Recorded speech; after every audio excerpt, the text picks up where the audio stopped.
215 correct. சோடாவை குடிச்சிட்டு பாட்டில் திருப்பி கொடுத்துட்டா அந்த பாட்டிலுக்கு சேர்த்தா பில் போடுவீங்க. அது மாதிரி நான் எலும்பு திருப்பி கொடுத்துட்டேன்ல, சதைக்கு மட்டும் பில் போடுங்க. இந்த ஹோட்டல் வழக்கப்படி எலும்புக்கு சேர்த்துதான் விலை. உங்களுக்கு இந்த எலும்பெல்லாம் வேணும்னா கோழி பை கொண்டு வந்து அள்ளி எடுத்துட்டு போங்க. நான் வெளியே போறது பெரிய பிரச்சனை உங்களுக்கு. என்ன நீங்க 2 பேரும் இணைபெரியாத நண்பர்களா? வேலைக்கு போங்கடா. என்ன காப்பாத்த யாருமே இல்லையா? ஏன் இல்லை, நான் இருக்கிறேன். என்ன இன்னைக்கு இவ்வளவு கம்மியா சாப்பிட்டுருக்க? உடம்புக்கு சரியில்லையாமா? என்ன அரையும் குறையுமா கடிச்சு போட்டிருக்க? சரியா வேகல. சரியா வேகலையா? என்ன நோந்தாங்க?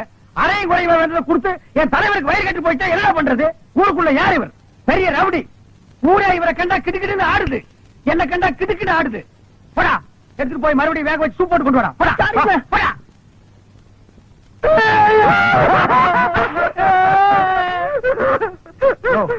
என்னென்ன கேட்காம ஏன்